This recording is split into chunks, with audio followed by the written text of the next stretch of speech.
இந்த வெண்ணிலா கபடி குழு படத்தில் அந்த சூரி காமெடி இருக்குல்ல, அந்த 50 பரோட்டா சாப்பிடுவார். அவங்க என்னடா முழுசாக சாப்பிட்டு முடிச்சிட்டானேன்னு பார்த்தீங்கன்னா, கோடு மேலே போட்டு 42 பரோட்டா தான் சாப்பிட்ருக்கேன், இன்னும் சாப்பிடு அப்படின்னாரு. சூரி சொல்லுவார் 50 பரோட்டா சாப்பிட்டேன் அப்படின்னு. இல்லை 42 தான்.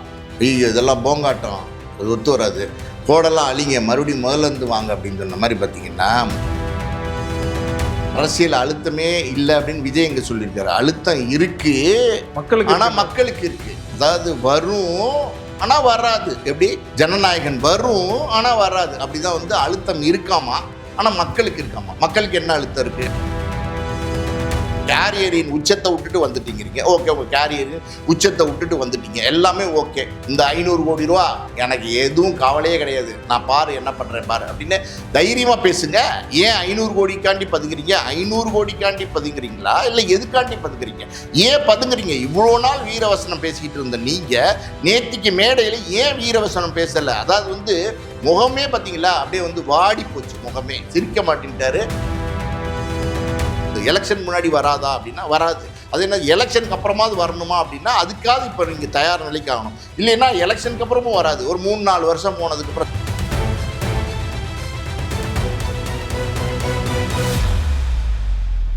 மீடியா சர்க்கிள் நேயர்களுக்கு வணக்கம். இன்றைக்கு நம்ம நேர்காணலுக்காக ஆஸ்கார் மூவிஸ் தயாரிப்பாளர் பாலாஜி பிரபு அவர் நம்மோடு நின்றிருக்கார். அவரோடு பேசலாம். சார் வணக்கம். வணக்கம். மெட்ராஸ் ஹைகோர்ட்ல ஜனநாயகன் சென்சார் பிரச்சனை தொடர்பான வழக்கு இன்றைக்கு வந்தது. இன்னைக்கு ஒரு முடிவு தெரிஞ்சிடும். ஒன்று ஜனநாயகனுக்கு ஆதரவாக வரும், இல்லை ஜனநாயகனுக்கு எதிராக வரும். ஏதோ ஒன்று முடிவு தெரிஞ்சனா யார் அப்பீல் போறாங்க அப்படிங்கிறத பார்த்துருக்கலாம். ஆனால் மீண்டும் தனி நீதிபதியை விசாரிக்கணும் அப்படின்னு இன்னைக்கு தலைமை நீதிபதி ஒரு உத்தரவிட்டிருக்காரு. மறுபடியும் முதல்ல இருந்து ஆரம்பிக்க போறாங்க. எப்படி சார் போகும்னு நினைக்கிறீங்க? இந்த வெண்ணிலா கபடி குழு படத்தில் அந்த சூரி காமெடி இருக்குல்ல, அந்த 50 பரோட்டா சாப்பிடுவார். அவங்க என்னடா முழுசாக சாப்பிட்டு முடிச்சிட்டானேன்னு பார்த்தீங்கன்னா, கோடு மேலே போட்டு 42 பரோட்டா தான் சாப்பிட்ருக்கேன், இன்னும் சாப்பிடு அப்படின்னாரு. சூரி சொல்லுவார் 50 பரோட்டா சாப்பிட்டேன் அப்படின்னு. இல்லை 42 தான். ஐயோ இதெல்லாம் போங்காட்டம், அது ஒத்து வராது, கோடெல்லாம் அழிங்க, மறுபடியும் முதல்லேருந்து வாங்க அப்படின்னு சொன்ன மாதிரி பார்த்தீங்கன்னா, முதல்ல சென்சார் கிடைக்கல. நீங்கள் தனி நீதிபதி கிட்ட போனாங்க தீர்ப்புக்கு.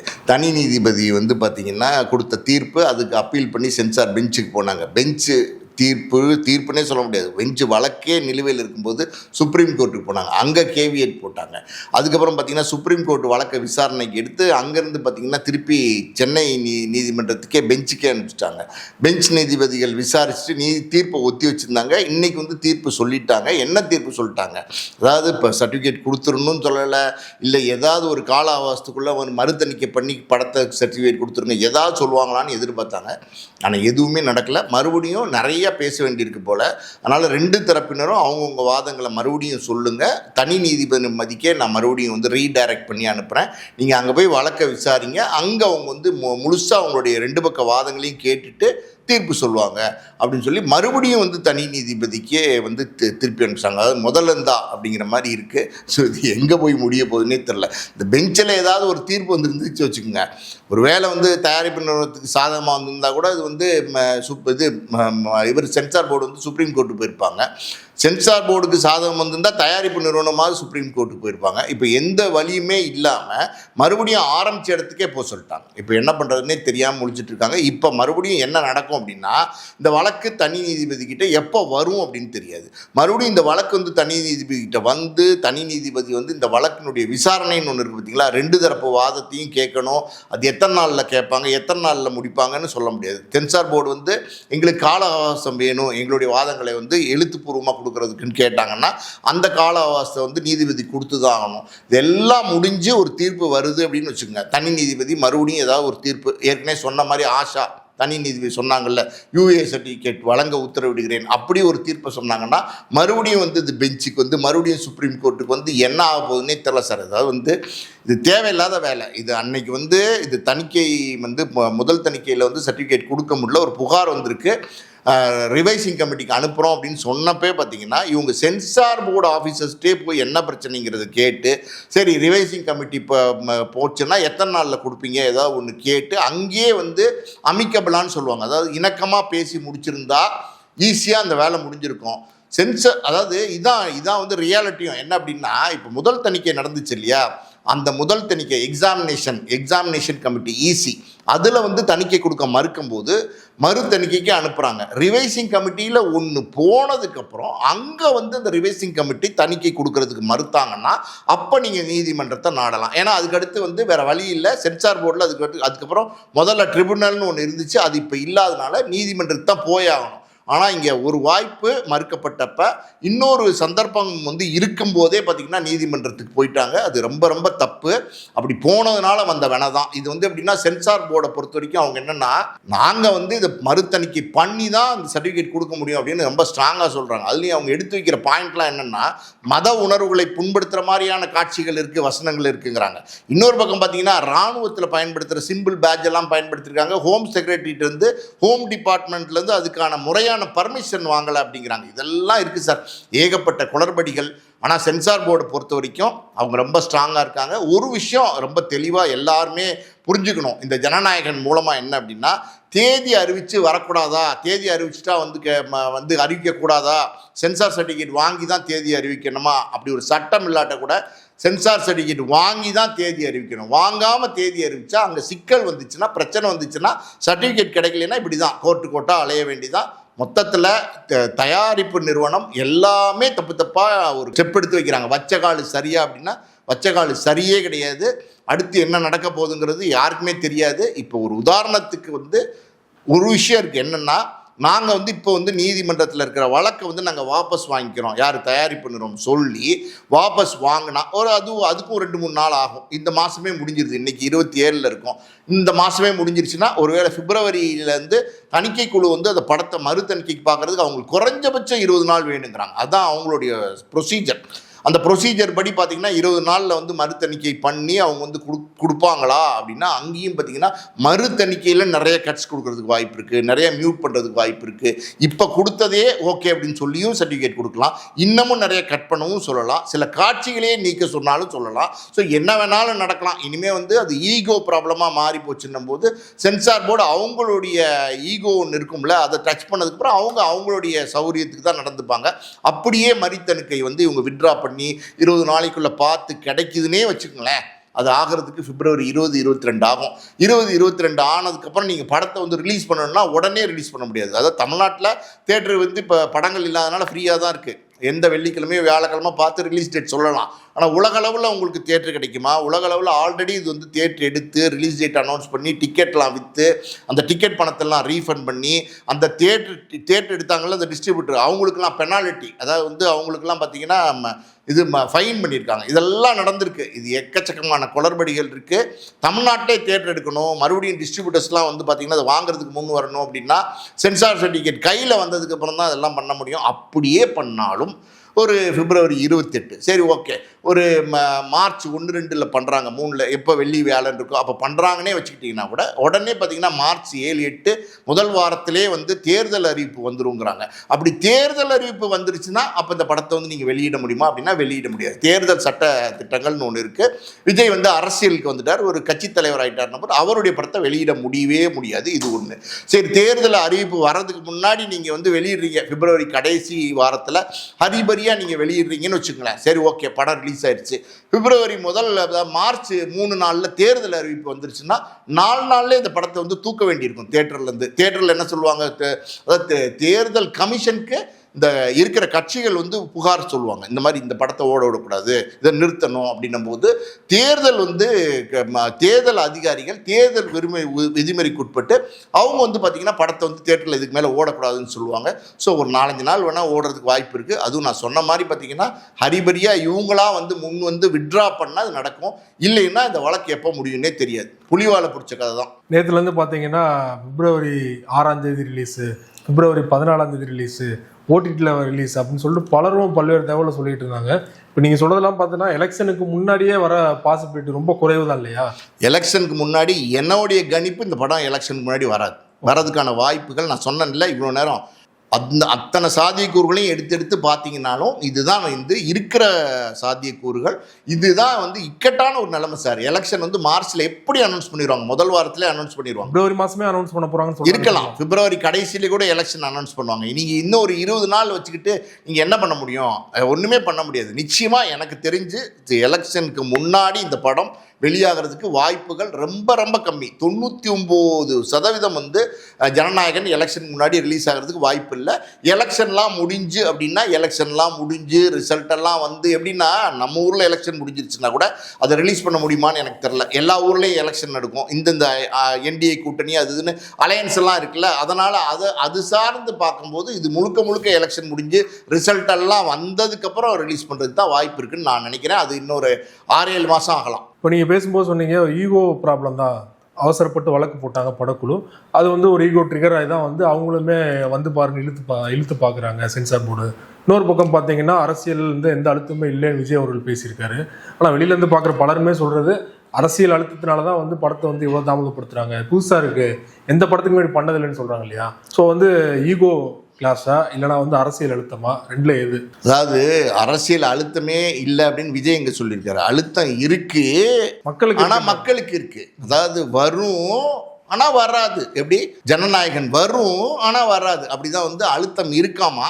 ஆனால் மக்களுக்கு இருக்காமா. மக்களுக்கு என்ன அழுத்தம் இருக்குது எனக்கு தெரியல. எனக்கு என்ன அழுத்தம் இருக்குன்னு ஏகப்பட்ட கட்சிங்க இருக்குது. மக்கள் போய் ஓட்டு போட போகிறாங்க. மக்களுக்கு என்ன அழுத்தம் இருக்க போகுது? அதாவது வந்து அழுத்தம் இருக்குங்கிறத தைரியமாக கூட சொல்ல தெரியல, தைரியமாக கூட சொல்ல முடியல. செங்கோட்டையன் சொல்கிற தைரியம், ஆனால் விஜய் சொல்ல மாட்டேன். அதான் சொல்ல தெரியல இல்லை சொல்ல முடியல, சொல்ல முடியாது. ஒருவேளை வந்து அழுத்தம் இருக்குங்கிறத வந்து அழுத்தமாக சொன்னால் இந்த படம் வரதே கூட மொத்தமாக தடைப்படுறதுக்கு வாய்ப்பு இருக்குது. மொத்தமே இது வந்து திரையிடுறதுக்கு தகுதி இல்லாத படம், ஏகப்பட்ட வந்து மத உணர்வுகளை புண்படுத்துகிற படம், தேசத்துக்கு எதிரான படம், அப்படிலாம் சர்டிஃபிகேட் கொடுத்தாங்கன்னா படத்தையே வர விடாமல் பண்ணுறதுக்கு கூட வாய்ப்பு இருக்குது. ஸோ அதை வந்து இப்போ மௌனமாக தான் இருந்தாங்க சார். முதல்ல என்ன சொன்னார், எனக்கும் டிவிகேக்கும் டிஎம்கேக்கும் தான் போட்டி அப்படின்னாரு. இன்றைக்கி என்ன சொல்கிறாருன்னா, ஒரு பக்கம் டிஎம்கே வந்து தீய சக்திங்கிறாரு, இன்னொரு பக்கம் பார்த்தீங்கன்னா அதிமுக வந்து ஊழல் சக்திங்கிறாரு.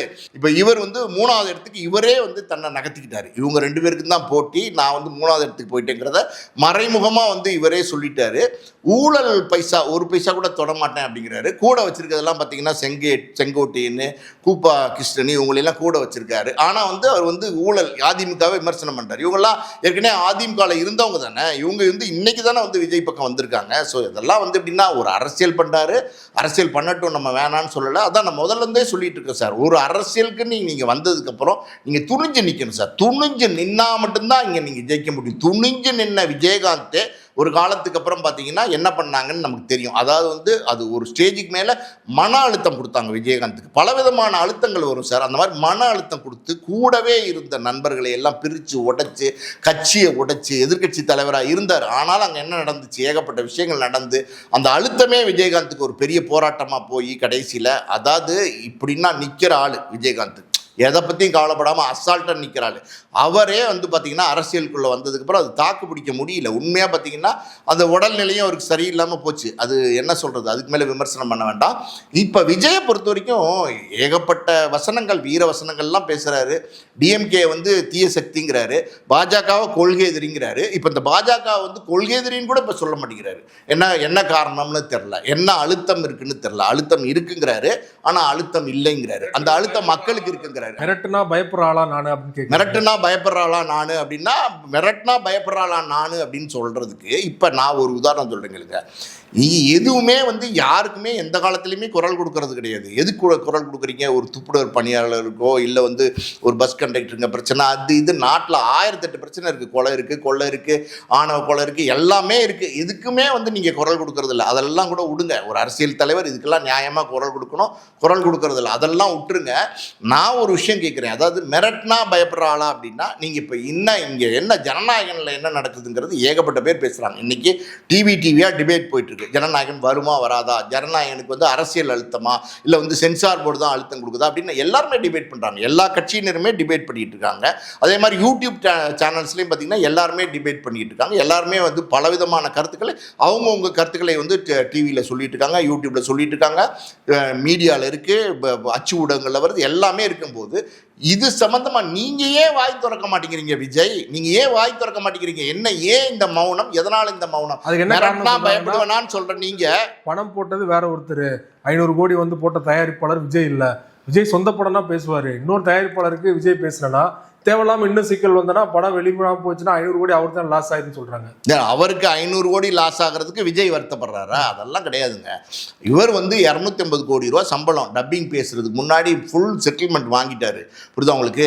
தமிழில் வந்து அந்த பணத்தை கொடுப்பாங்களா தமிழ் தயாரிப்பாளர்கள் அப்படின்னா அது கொடுக்க மாட்டாங்களோ அப்படிங்கிற சந்தேகத்தில் வந்து கர்நாடகாவிலேருந்து ஒரு பெரும்புள்ளியை கூப்பிட்டு வந்து இங்கே பார்த்தீங்கன்னா அந்த படத்தை முடிச்சு கொடுத்துட்டாரு. இப்போ நான் என்ன கேட்குறேன், அந்த படம் ஆடியோவில் சொன்னார்ல, இதில் ஏகப்பட்ட பிரச்சனை வரும், ஓகேவா சார் உங்களுக்கு தயாரிக்கிறதுன்னு கேட்டேன், ஓகேன்னு சொன்னார். அதுக்கப்புறம் தான் நான் அது தயாரிக்க ஆரம்பித்தேன், அப்படி நடிக்க ஆரம்பித்தேன்னு சொன்னார்ல. அப்போ அப்படி இருக்கும்போது நீங்கள் தானே கைப்பிடிச்சி கூப்பிட்டு வரணும். உங்களுக்கு பிரச்சனை, உங்களுக்கு தான் அழுத்தம். அரசியலில் வந்ததுனால தான் விஜய்க்கு தான் அழுத்தம், விஜய் படத்துக்கு தான் அழுத்தம். அரசியல் அழுத்தம் இருக்குன்னு சொன்னால் அந்த வாதம் நீங்கள் எடுத்துக்கிட்டிங்கன்னா, இந்த அழுத்தம் இருக்கும்போது அந்த அழுத்தத்துக்கு உங்களுடைய தயாரிப்பாளர் நீங்கள் தானே வந்து சேஃப்கார்ட் பண்ணணும். உங்களை நம்பி வந்தவரை நீங்கள் அரணா அணைச்சிப்பீங்களா? நீங்கள் வந்து தள்ளி விட்டுட்டு நீங்கள் நிற்பீங்களா? அதெல்லாம் கிடையாது. இதெல்லாம் கிடையாது சார். 500 கோடி சரி சார், 500 கோடி போச்சு சார். நீங்கள் 10,000 கோடி ரூபாய்க்கு மேலே சொத்துக்கள் சம்பாரிச்சு வச்சுருக்கீங்க சார். 33 வருஷமாக உழைச்சிருக்கீங்க சார். நீங்கள் வந்து அதாவது வந்து நான் எதுக்கும் ஆசைப்படாதவன் சொல்கிறீங்க சார். ஆனால் வந்து பார்த்தீங்கன்னா ஒரு தனி விமானத்தில் தான் நீங்கள் வந்து டெல்லிக்கு போகிறீங்க, தனி விமானத்தில் தான் நீங்கள் வந்து பார்த்தீங்கன்னா மலேசியா போகிறீங்க, எல்லா இடத்துக்கும் தனி விமானத்தில் தான் போகிறீங்க.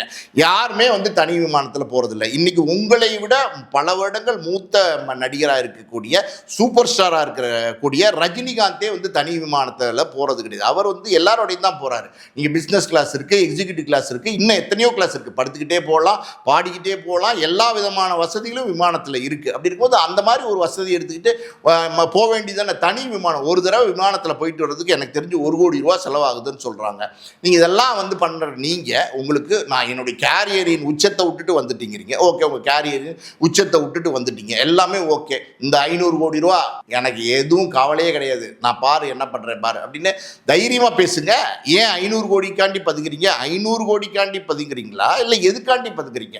ஏன் பதுங்குறீங்க? இவ்வளோ நாள் வீரவசனம் பேசிக்கிட்டு இருந்த நீங்கள் நேத்திக்கு மேடையில் ஏன் வீரவசனம் பேசலை? அதாவது வந்து முகமே பார்த்தீங்களா அப்படியே வந்து வாடி போச்சு. முகமே சிரிக்க மாட்டேன்ட்டாரு, யாரையும் பார்க்க மாட்டேன்ட்டாரு. அவருவா மௌனமாக மௌனி மாதிரி உட்காந்துருக்காரு ஒரு மேடையில். ஒரு அரசியல் தலைவர் அதாவது சொல்லுவார், இந்த சினிமாவில் பேசுகிற டயலாக்லாம் வந்து அரசியல் மேடையில் பேசுவார். ஸ்டாலின் அங்கிள் அப்படி கத்துனார்ல, இப்போ கத்துனாரா? ஏன் கத்த மாட்டேங்கிறாரு? அதே மாதிரி பார்த்தீங்கன்னா கரூரில் பாட்டிலுக்கு 10 ரூபா அப்படின்னார்ல, ஏன் கத்த மாட்டேங்கிறாரு? எங்கேயுமே ஏன் வந்து தீய சக்தி தூய சக்தின்னாரு. அவங்க தீய சக்தி, நீங்கள் தூய சக்தினா இதுக்கு முன்னாடி நீங்கள் தூய சக்தின்னு எப்படி நீங்கள் உங்களை நிரூபிச்சிருக்கிறீங்க? நீங்கள் இது வரைக்கும் அரசியலுக்கு வந்திருக்கிறீங்களா? ஒரு ஆட்சி நீங்கள் பண்ணியிருக்கிறீங்களா? நீங்கள் தூய சக்தின்னு எப்படி நீங்கள் இதை வச்சு சொல்வீங்க? நீங்கள் வந்து வருமானத்துக்கு அதிகமாக வந்து சொத்து சேர்த்ததா, அதாவது வந்து இந்த புலி படத்தில் வருமான வரி ஏய்ப்பு பண்ணதா 1.5 கோடி ரூபா வருமானத்துக்கு வந்து வருமான வரிக்கு வந்து பெனால்ட்டி போட்டிருக்காங்க, ஃபைன் போட்டிருக்காங்க. அந்த பெனால்ட்டியை கட்ட மாட்டேன்னு வந்து நீங்கள் நீதிமன்றமாக நீங்கள் வந்து தேடி போகிறீங்க. ஏன் நான் என்ன கேட்குறேன், 1.5 கோடி ரூபா ஃபைன் போட்டாங்க, 1.5 கோடி ரூபா இல்லையா உங்ககிட்ட? ஏன் உங்ககிட்ட 1.5 கோடி ரூபா இல்லையா? கட்டுங்க 1.5 கோடி ரூபா, அந்த களங்கத்தை நீக்குங்க. ஏன் நீக்க மறுக்கிறீங்க? ஒரு நாட்டுக்கு சேவை வர நீங்கள் உங்கள் மேலே வந்து ஒரு வருமான வரித்துறையினர் வந்து ஃபைன் போட்டிருக்காங்கன்னும் போது அந்த ஃபைனை நான் கட்டிடுறேன் அப்படின்றது கட்டிட வேண்டியதானே சார்? கட்டி அந்த வழக்கு முடிச்சுட்டு அந்த வழக்கு முடிஞ்சிடும்ல, ஏன் கட்ட மறுக்கிறீங்க? அதே மாதிரி பார்த்தீங்கன்னா நீங்கள் வெளிநாட்டிலேருந்து இம்போர்ட் பண்ணி வந்து கொண்டு வந்தீங்க இந்த கார், வெளிநாட்டு லம்போகிட்டியா நம்ம கார், அந்த ரேஞ்ச் ரோவர் நினைக்கிறேன், அந்த காருக்கு வந்து பார்த்தீங்கன்னா வரி கட்டணும். அந்த காருக்கு ஏன் வரி கட்ட மாட்டேங்கிறீங்க? நான் என்ன கேட்குறேன், வரி கட்ட முடியாத நீங்களா வந்து 8 கோடி ரூபாய்க்கு கார் வாங்கிட்டு வரீங்க. 8 கோடி ரூபாய்க்கு கார் வாங்கிட்டு வர நீங்கள் வரி கட்டி இங்கே லோக்கலில் நம்பர் அப்போ தான் கொடுப்பாங்க, அந்த நம்பரை வாங்க வேண்டியதானே? ஏன் வரி கட்ட தவறுறீங்க? ஏன் வரி கட்ட மறுக்கிறீங்க? ஏன் வந்து வரி விலக்கு கேட்டு நீங்கள் கோர்ட்டுக்கு போகிறீங்க? வரி விலக்கு கேட்டு நீங்கள் கோர்ட்டுக்கு போகிற அளவுக்கு நீங்கள் ஏழையா? காசு இல்லாமல் இருக்கீங்களா? வறுமையில் இருக்கீங்களா? சொத்துக்களே இல்லையா? இந்த 500 கோடி ரூபா ஜனநாயகன் வரலைன்னா பரவாயில்ல, நான் பார்த்துக்கிறேன்னு துணிஞ்சு நில்லுங்க. எல்லாருக்கும் அந்த பிரச்சனை தான், உங்களுக்கும் வந்திருக்கு, துணிஞ்சு நில்லுங்க. ஏன் இப்போ நீங்கள் வந்து அரசியலில் வீரவசனம் பேசின நீங்கள் இப்போ வந்து ஏன் பின்வாங்குறீங்க? எஸ்வி சேகர் அவர் வந்து சென்சார் போர்டு முன்னாள் உறுப்பினர். அவர் இன்னைக்கு இந்த தீர்ப்புக்கு அப்புறமா பார்த்தீங்கன்னா அவர் என்ன சொல்லியிருக்காருன்னா, ஜனநாயகன் இந்த சென்சார் பிரச்சனையை வச்சு விஜய் அரசியல் ஆதாயம் தேர முயற்சி பண்றாருன்னு விஜய் விமர்சிச்சிருக்காரு. நியாயமாக தான் சார். எஸ்வி சேகர் ஏன் சொல்றாரு அப்படின்னா, எஸ்வி சேகர் வந்து சென்சார் போர்டில் ஆஃபீஸராக இருந்திருக்கிறாரு, இப்போ இருக்காரான்னு தெரில. சென்சார் போர்டை பற்றி தெளிவாக எஸ்வி சேகருக்கு தெரியும், என்ன நடக்கும், சென்சார் போர்டுனா என்ன, எப்படி அது இயங்கும், எல்லாம் அங்கே ஒரு உறுப்பினராக இருந்ததுனால அவருக்கு நல்லாவே எல்லா விஷயங்களையும் தெரியுங்கிறதுனால அவர் வந்து கருத்துக்களை வெளிப்படுத்துறாரு. அவர் சரியாக தான் சொல்றாரு. இதை எதுக்கு அரசியல் ஆக்குறீங்கன்னு கேட்குறாரு. இது அரசியல் ஆக்குறதுக்கு அர்த்தமே கிடையாது. இது சென்சார் போர்டுக்கும் அந்த தயாரிப்பு நிறுவனத்துக்கு நடக்கிற போராட்டம் தான் அப்படின்னு சொல்கிறாங்க. நான் ஒரு விஷயம் சொல்கிறேன் சார், அது முழுக்க முழுக்க ஒரு மசாலா படம், ஒரு ஜெயிலர் மாதிரின்னு வச்சுக்கோங்களேன். காவாலா அந்த மாதிரி பாட்டெல்லாம் வச்சு படம் இருந்துச்சுன்னா, இல்லைன்னா வந்து புஷ்பா படம் வந்துச்சுல்ல, ஊ சொல்ல வாரியா மாமா ஊ சொல்ல வாரியா, அந்த மாதிரி ஒரு பாட்டு வச்சு ஒரு அதிரிது புதிரியான கமர்ஷியல் படமாக இருந்துச்சுன்னா அதுக்கு எதுக்கு சென்சார் தடுக்க போகிறாங்க? நீங்கள் ஏகப்பட்ட அரசியல் வசனம் பேசியிருக்கீங்க, உங்கள் ஆதாயத்துக்காண்டி உங்கள் படத்தில் நீங்கள் வசனம் பேசியிருக்கீங்க. அந்த படத்தை 6 மாதத்துக்கு முன்னாடியே முடிச்சிட்டீங்க. அதை மெதுவாக போஸ்ட் ப்ரொடக்ஷன் பண்ணி ஜனவரி 9ஆம் கொண்டு வரணும்னு நினைக்கிறீங்க. எதுக்கு கொண்டு வரணும்னு நினைக்கிறீங்க? ஜனவரி 9ஆம் படம் வந்தால் தான் இந்த வரப்போகிற எலெக்ஷன் 3 மாதத்தில் வரப்போகிற எலெக்ஷனுக்கு இது உங்களுக்கு வந்து ஓட்டு வாங்கி தரும். இதில் நீங்கள் சொல்ல அரசியல், இதில் நீங்கள் பேசுகிற அரசியல் உங்களுக்கு வந்து பலம் சேர்க்கும் அப்படின்னு தான் நீங்கள் வந்து காத்துட்டு இருந்து இதில் அரசியல் பேசியிருக்கீங்க. நீங்கள் வந்து எல்லாரையும் சாட்டை எடுத்து அடிக்கிறீங்க, எல்லா அரசியல்வாதியும் சாட்டை எடுத்து அடிக்கிறீங்க. எதுக்கு சாட்டை எடுத்து அடிக்கிறீங்க? எல்லா அரசியல்வாதியும் சாட்டை எடுத்து அடிக்கிறீங்க. ஊழல் பண்ணவும் கொலை பண்ணவும் வந்திருக்கீங்களா அப்படின்னு அரசியல்வாதி சாட்டை எடுத்து அடிக்கிறீங்க.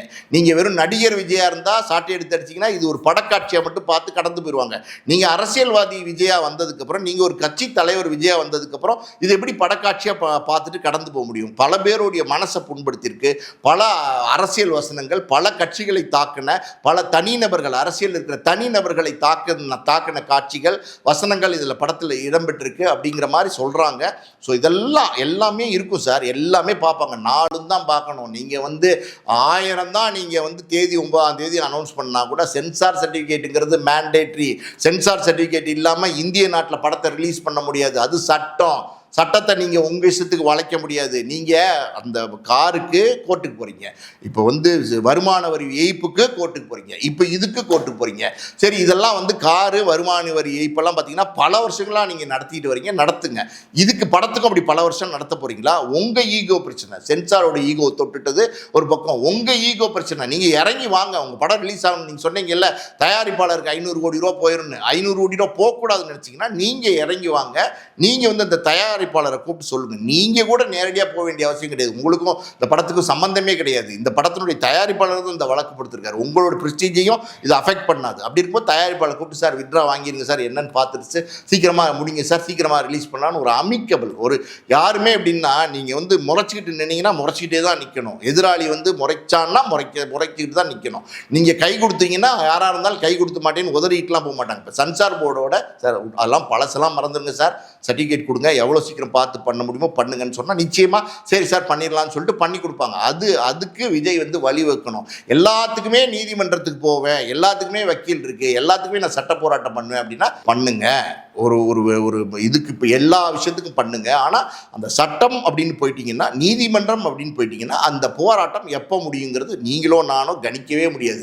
விஜயா இருந்தாலும் சரி, யாராக இருந்தாலும் சரி, அதுக்கு தீர்வு சொல்லவே முடியாது. அது நீதிமன்றத்தில் வழக்காக நடந்து அது தீர்ப்பாக வந்து கடைசியில் இந்த அப்பீல் அதெல்லாம் முடிஞ்சு ஒரு காலகட்டம் ஆகும். அது எத்தனை வருஷ காலகட்டம் ஆகும்னு கூட சொல்ல முடியாது. நீங்கள் கேட்குறீங்க படம் வந்து அதாவது வந்து எலெக்ஷன் முன்னாடி வராதா அப்படின்னா வராது. அது என்ன எலெக்ஷனுக்கு அப்புறமாவது வரணுமா அப்படின்னா அதுக்காவது இப்போ நீங்கள் தயார் நிலைக்கு ஆகணும். இல்லைன்னா எலெக்ஷனுக்கு அப்புறமும் வராது. ஒரு 3-4 வருஷம் போனதுக்கப்புறம் சார் எல்லாமே வந்து காலம்தான்.